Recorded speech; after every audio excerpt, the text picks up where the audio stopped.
এসআইয়ের খসড়া লিস্ট তোমরা কিভাবে বের করতে পারবে তা দেখে নাও আজকে ভিডিওতে। তোমরা যে কোনো একটি ওয়েবসাইটে এসে ভোটার সার্ভিস পোর্টাল বলে সার্চ করবে। সার্চ করলে কিন্তু প্রথমে যেই লিঙ্কটি ওপেন হবে, যে ভোটার বলে যেই লেখা আছে, সেখানে কিন্তু তোমরা ক্লিক করে দেবে। ক্লিক করে দিলে কিন্তু একটি নতুন পেজ ওপেন হয়ে যাবে। দেখো, তো এই পেজটাকে কিন্তু তোমরা ডেস্কটপ মোডে করে নেবে। আমি কিন্তু ডেস্কটপ মোডে করে নিয়েছি, তাহলে কিন্তু তোমাদের দেখতে সুবিধা হবে। নাহলে কিন্তু এরকম দেখাবে তোমাদের। আর ডেস্কটপ মোডে করে নিলে কিন্তু এরকম আসবে, সমস্তটা একবারে তোমরা দেখতে পাবে। তো এবার তোমরা কিভাবে চেক করবে সেটা দেখে নাও। এখানে দেখো লেখা আছে search your name in draft roll. তো যাদের ড্রাফট রোলে নাম আছে তারা কিন্তু এখানে সিলেক্ট স্টেটের জায়গায় কিন্তু তোমাদের স্টেট দেবে। ইপিক নাম্বার অর্থাৎ তোমাদের আই কার্ডে যেই নাম্বারটা আছে সেই নাম্বারটা দেবে, এবং তোমাদের যেই ক্যাপচা আছে ক্যাপচার জায়গায় কিন্তু তোমরা যেই ক্যাপচাটা দেওয়া আছে সেটা কিন্তু দেবে।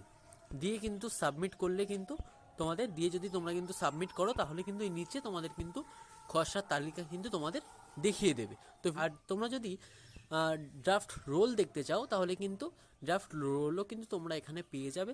দেখো, তোমরা কিন্তু ড্রাফট রোলটা দেখো, তোমাদের কিন্তু এখানে রয়েছে বিহার। এটা কিন্তু স্টেট বিহার আছে। এখানে কিন্তু তোমাদের যেই স্টেট সেই স্টেট কিন্তু তোমরা সিলেক্ট করবে।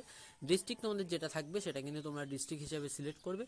করার পর সিলেক্ট অ্যাসেম্বলির জায়গায় কিন্তু তোমরা অ্যাসেম্বলির নাম্বারটা দেবে, অর্থাৎ কান্ট্রি ওয়াইজ নাম্বারটা দেবে। এবং সিলেক্ট ল্যাঙ্গুয়েজের জায়গায় কিন্তু ল্যাঙ্গুয়েজ সিলেক্ট করে রোল টাইপের জায়গায় কিন্তু রোলটা সিলেক্ট করবে। ঠিক আছে, তোমাদের কত মানে কোন ড্রাফটে তোমরা ছিলে সেটা সিলেক্ট করবে। সিলেক্ট করার পর কিন্তু ডাউনলোড এসআইআর ড্রাফট রোল করলে কিন্তু ডাউনলোড হয়ে যাবে তোমাদের এসআইআর রোলটা। ঠিক আছে, ড্রাফট রোল কিন্তু তোমাদের তাহলে এভাবে ডাউনলোড করতে হবে। ভিডিওটি তোমাদের কেমন লাগলো তা কিন্তু অবশ্যই জানাবে। চ্যানেল নতুন হলে কিন্তু চ্যানেলটিকে অবশ্যই সাবস্ক্রাইব করে দেবে।